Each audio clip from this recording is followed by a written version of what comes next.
Je suis pas content. Il y a Emmanuel Macron qui veut s'attaquer aux retraites. Ouais, il veut s'attaquer aux retraites. Je ne modifie pas l'âge de départ à la retraite durant le quinquennat. Je ne modifie pas non plus les règles, et pour les retraités, et pour nos concitoyens qui sont à 5 ans du départ à la retraite. Ah, là, je suis pas vraiment d'accord avec toi, Macron, parce que ces derniers temps, je suis désolé, l'âge de la retraite, ah bah t'avais plutôt tendance à l'avancer pour certaines personnes. Puis ils étaient à 5 ans, eux aussi, hein, du départ à la retraite. 5 ans, c'est le mandat qu'ils feront pas, du coup.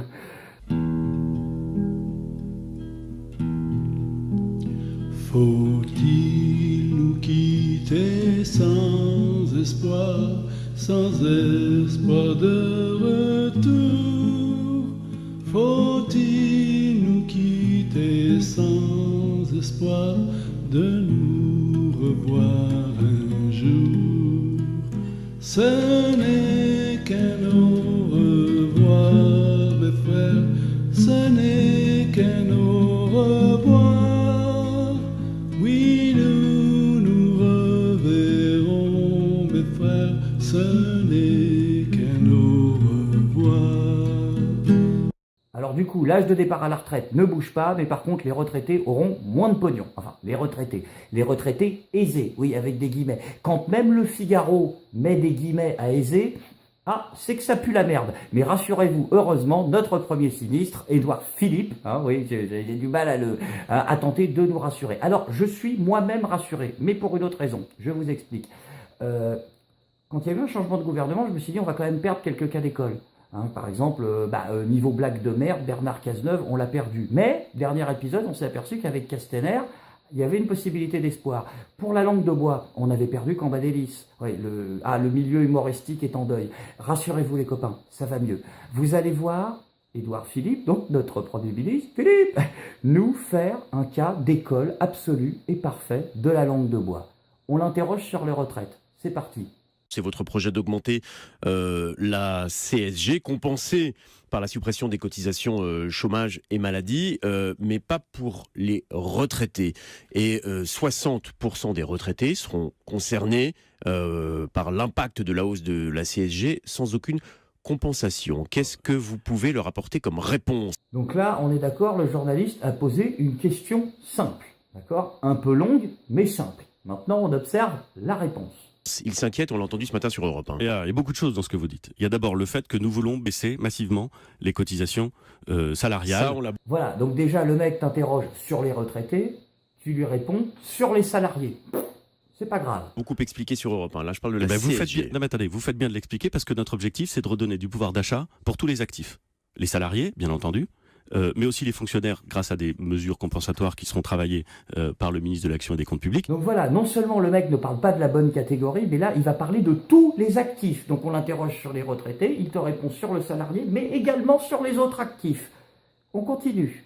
Et les indépendants. Oh putain, il rajoute les indépendants. Ok, non, ça me saoule, d'accord? Là, on te pose une question sur les retraités. Ça fait 42 secondes. La vidéo dure 1 minute 44. Je sais pas quand est-ce qu'il va commencer à injecter. Nous voulons baisser les cotisations sociales. Pourquoi ? Donc voilà, maintenant là, il passe à l'étape numéro 3, c'est-à-dire qu'il va t'expliquer le pourquoi du truc qui n'a aucun rapport avec la question de base. Donc question de base, sujet qui n'a pas de rapport, on élargit et on explique le pourquoi de l'élargissement. Ça va très loin. Parce que nous voulons faire en sorte que les grands risques sociaux et que la sécurité sociale soient financés pas simplement par le travail et les actifs, mais par l'ensemble des revenus de la collectivité nationale, puisque c'est une œuvre de solidarité. C'est la première chose. Oui, mais alors... Oh putain, ta gueule. Non, sans déconner. Là, le mec va passer au deuxième point de l'explication du truc, élargi, qui n'a aucun rapport avec la question. Vous suivez toujours? Moi, je m'accroche. Heureusement, le journaliste lui coupe la parole. On retourne un minimum dans le sujet. En l'occurrence, vous Donc, avez nous expliqué augmentons. que ça créerait du pouvoir d'achat pour les salariés, mais en revanche, on l'a entendu, que pour plus de la moitié des retraités, c'est une amputation de ce pouvoir d'achat. D'abord, je vous remercie de préciser que l'ensemble des retraités qui bénéficient de petites retraites ne verront pas d'augmentation de la CSG, puisqu'ils seront écartés de cette augmentation de la CSG. Ça fait 8 millions qui, en Ça revanche, fait seront impactés. 40% de retraités qui ne sont pas concernés par la mesure. Oui, alors là, je fais une petite explication. Ce qu'il appelle les petites retraites, c'est 1 200 € par mois ou moins. Oui, non, parce qu'il l'a dit, c'est à côté Édouard Philippe. Donc, à 1 201 €, c'est plus petit, c'est moyen. Tu es moyen. À 1002, ouais, avec des loyers à 1000 balles à Paris, bien sûr, tu es moyen. C'est bon, c'est le principe des paliers, c'est toujours con, mais on aurait pu quand même le mettre au-dessus, non hein, on comprend pourquoi le Figaro avait mis aisé avec des guillemets. Bon après, rassurez-vous, hein, la réforme de la retraite, vous avez encore un peu de temps, c'est pour 2018. D'ici là, il y a d'autres sujets encore plus importants dont il faut s'occuper, comme la lutte contre le terrorisme. Ah ça y est, Emmanuel Macron est officiellement le mec qui dirige tous les services secrets de la France. Ah, c'est lui, il s'est placé à la tête du merdier. Ah oui, pose caca, il a les clés, il a le droit de conduire le camion de pompiers maintenant, il est heureux. Ils ont créé un dispositif antiterrorisme sans précédent. C'est sans précédent. C'est-à-dire qu'ils ont dit que c'était une task force à la française. Task force à la française. Avec pose caca sur le Zodiac, là. Non, sans déconner, vous y croyez, mais vous voulez voir ce que c'est qu'une task force. Allez aux Philippines, vous allez voir ce que c'est qu'une task force. Là-bas, ils sont dans la merde d'ailleurs, ils ont des gros problèmes de djihadistes. Ils ont réussi à s'échapper des combats. Avant d'être accueillis dans ce centre situé à 38 km de Marawi, ces civils ont dû marcher de nombreuses heures, souvent dans des conditions difficiles. Nous nous sommes enfuis en traversant une montagne, mais aussi des étendues d'eau, des forêts, avant d'enfin arriver ici. C'était très difficile avec les enfants, surtout avec ma fille de 7 ans. J'ai des jumeaux et en plus ma femme vient d'accoucher, alors elle avait du mal à marcher. Marawi, cette ville de 200 000 habitants, est depuis la semaine dernière aux mains d'un groupe islamiste affilié à Daesh.